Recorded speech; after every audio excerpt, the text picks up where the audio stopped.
완벽한 발표를 하는 법이라는 주제로 여러분들이 어떻게 하면, 어떻게 노력하면 이 완벽한 발표로 갈 수 있느냐, 완벽한 발표로 성장할 수 있느냐에 대한 내용이기 때문에 일단 첫 번째는 여러분들이 이 발표에 대한 기준을 낮추는 것이 중요합니다. 안녕하세요. 정신과 의사 윤닥입니다. 오늘 영상은 완벽한 발표를 하는 법이라는 주제로 아마 여러분들께 소개를 드렸을 텐데, 일단 먼저 영상을 시작하기 전에 아마 여러분들이 원하시는 단기간에 빠르게 완벽한 발표를 하는 법과는 조금 차이가 있을 수 있다는 점을 먼저 알려드리겠습니다. 그러니까 일시적으로 뭔가 이 완벽하게 발표를 하는 방법적인 부분이 아니라 여러분들이 어떻게 하면, 어떻게 노력하면 이 완벽한 발표로 갈 수 있느냐, 완벽한 발표로 성장할 수 있느냐에 대한 내용이기 때문에 끝까지 시청하시고 내가 이런 방법으로 발표를 연습하면 조금 더 완벽한 발표에 가까워질 수 있겠구나 라고 생각하시면 될 것 같습니다. 일단 여러분들이 왜 완벽한 발표를 원하느냐에 대해서 초점을 맞춰 보시는 것이 중요합니다. 여러분들이 발표라는 상황은 아무래도 내가 조금 더 나은 결과, 조금 더 나은 평가를 얻기 위해서 노력하는 과정에 속해 있기 때문에 아마도 여러분들이 발표의 상황에서 조금 더 완벽한 결과를, 남들에게 더 좋은 평가를 원하실 수 있다고 생각이 듭니다. 그렇기 때문에 아마도 나는 실수하면 안 돼, 또는 떨리는 신체적 반응이 나타나면 안 돼, 또는 이런 부분들이, 안 좋은 부분들이 드러나면 안 돼. 왜냐하면 저 사람들이 나를 좋지 않게 평가할 것이기 때문에 이런 생각들로 하여금 더 불안과 긴장이 크게 증폭되는 것이죠.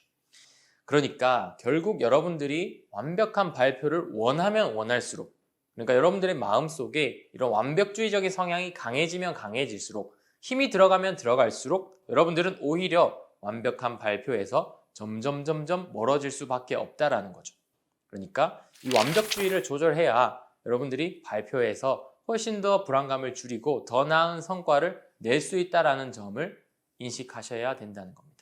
이것에 대해서 조금 더 이해하고 싶다면 한 가지 연구 결과를 함께 살펴보면 좋을 것 같은데요. 이 연구는 2016년도에 해외에서 예중 예고 학생들을 대상으로 무대공포증과 완벽주의와의 관계에 대해서 연구를 한 연구 결과입니다. 이 1학년부터 6학년까지 학년이 올라가면 올라갈수록 이 친구들이 무대공포증이 점점 증가했어요. 이상하잖아요. 많은 분들께서 발표나 이 무대에서의 실력, 연습 기간이 증가하면 증가할수록 이 불안감이 줄어들어야 한다라고 많이들 알고 계시죠. 조금 더 완벽하게 성과를 낼 수 있는 기량과 실력이 증가하니까요. 그런데 이 친구들은 오히려 반대의 결과를 냈어요. 그 이유를 조금 더 살펴보니 이 학년이 오르면 오를수록 1학년 때보단 2학년 때 조금 더 잘해야 되고 2학년보단 3학년 때 조금 더 잘해야 된다라는 이 완벽주의적인 문화가 이 친구들을 조금 더 불안과 긴장을 증폭시키는 결과를 줬다라는 거죠. 아마 이 영상을 보시는 여러분들도 내가 이전보다 나은 결과를 내야 돼, 또는 저 친구보다 조금 더 나은 결과를 내야 돼, 또는 어떤 그 사람이 기대하는 수준보다 더 나은 발표를 해야 돼 라는 여러분들의 완벽주의적인 성향들이 증폭되면 증폭될수록 여러분들이 더 긴장되고 더 불안한 마음에 휩싸여서 오히려 여러분들의 실력을 제대로 발휘하지 못하는 상황들에 직면할 수밖에 없다라는 결론입니다. 그렇기 때문에 여러분들이 진짜 완벽한 발표를 하려고 하면 여러분들 마음속에 더 잘하려고 하는 완벽주의적인 성향을 줄이면 줄일수록, 그러니까 힘을 빼면 뺄수록 더 나은 결과들이 올 수 있다는 거죠. 혹시 여러분들 수영 해보신 분 계시는지 모르겠는데 이 수영이라는 운동도 힘을 빼야지 더 잘할 수 있습니다. 제가 처음에 수영을 할 때 이 수영 강사 선생님이 힘을 빼세요, 힘을 빼야 물에 뜹니다 라고 말씀을 하셨는데 제가 머리로는 알고 있지만 힘을 빼지 못했기 때문에 계속 물을 먹고 수영을 제대로 하지 못했어요. 근데 어느 순간 내가 힘을 빼볼까? 힘을 뺐더니 물에 뜨네를 경험하고부터는 오히려 수영이 더 힘을 들이지 않고도 더 잘할 수 있게 되었던 경험이 있습니다. 아마 여러분들도 더 완벽한 발표를 위해서는 여러분들이 지금 이 완벽주의적인 성향을 조금 줄이는 것이 도움이 될 수 있습니다. 자, 그러면 어떤 완벽주의적인 성향을 줄여야 될지 살펴볼 텐데요. 일단 첫 번째는 여러분들이 이 발표에 대한 기준을 낮추는 것이 중요합니다. 여러분들 발표 어떻게 해야 된다고 생각을 하시나요? 내가 불안하거나 긴장되는 떨리는 신체적 증상이 줄어야 해. 또는 이런 내가 실수하지 않아야 해. 뭐 이런 어떤 되게 압도되는 이 기준들이 있을 텐데요. 사실은 이 기준들이 아마도 비현실적인 기준이라는 것인 거죠. 그렇기 때문에 이 가혹하고 높은 기준, 그 다음에 추상적이고 이 애매한 기준, 뭔가 떨리지 않고 잘해야 돼. 또는 더 나은 결과를 내야 돼라는 이 여러분들의 기준들이 매우 이 불안감이나 이런 긴장감을 증폭시킬 수밖에 없다라는 것을 생각하셔야 됩니다. 제가 많은 분들을 만나서 발표 불안에 대한 얘기를 들어보면 그분들이 첫 번째 말씀하시는 거는 저 좀 안 떨리게 해주세요. 근데 사실 불가능하죠. 긴장하지 않고 떨지 않고 발표를 하는 것은 불가능한데도 불구하고 완전히 떨림 없는 발표, 완전히 긴장 없는 발표를 원하다 보면, 그러니까 그게 완벽한 발표라고 생각하다 보면 오히려 더 긴장되고 더 불안해서 제대로 발표를 하지 못하는 결과에 도달하게 됩니다. 그래서 한 가지 더 생각해야 될 부분들은 여러분들이 생각하는 이 기준과 목표가 어떻게 보면 발표에서 가장 중요한 것은 아니다라는 점을 생각하셔야 돼요. 이게 무슨 의미냐면 여러분들이 생각하는 거는 나 발표 떨지 않고 해야 돼, 나 긴장하지 않고 해야 돼 라는 기준들을 삼고 있을 텐데 청중들은 그게 중요한 게 아니라는 거예요. 자, 이 영상을 보시는 여러분들도 제가 떨지 않고 얘기하는 것이 중요한가요? 아니면 어떤 내용을 얘기하는 것이 중요한가요?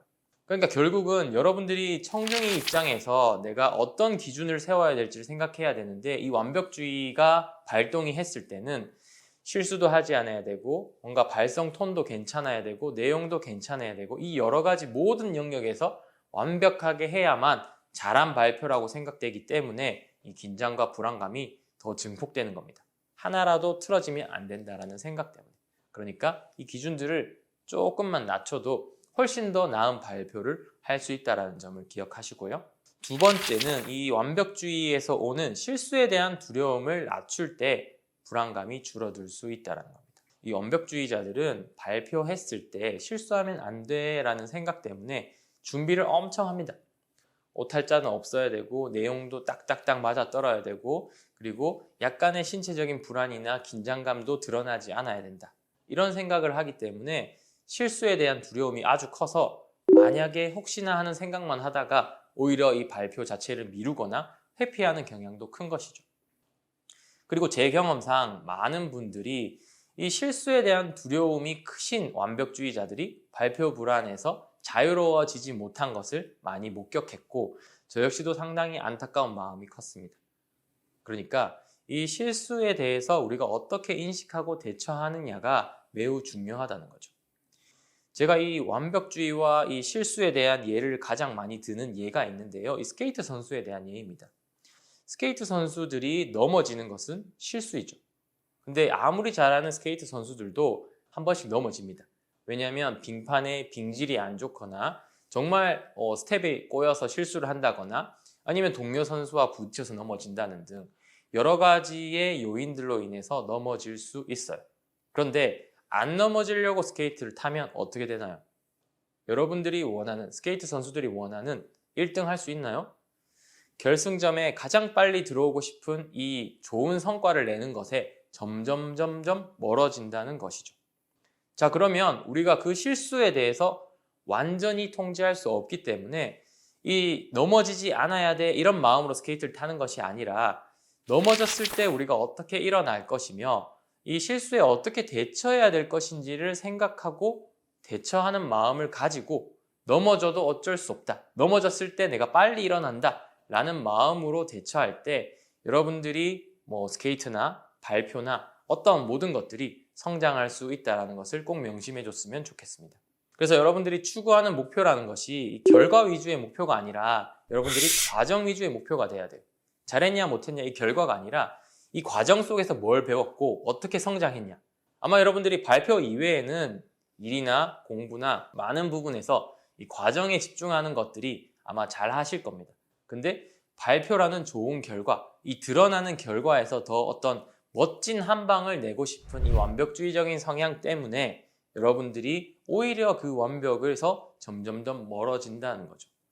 실제로 많은 연구 결과에서도 이 실수에 대해서 어떤 식으로 대처하고 이 재인식을 하느냐가 긍정적인 삶의 행복도와 어떤 관련이 있느냐에 대한 연구 결과들이 상당히 많아요.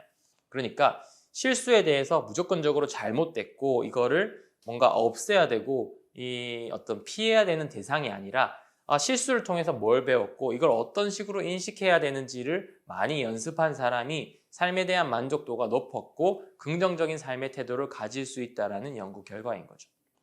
그래서 여러분들에게 좀 추천드리고 싶은 방법은 이 실수에 대해서 기록지, 그러니까 실수 일기에 대해서 좀 많이 적어보시라고 많이 권해드리고 싶습니다.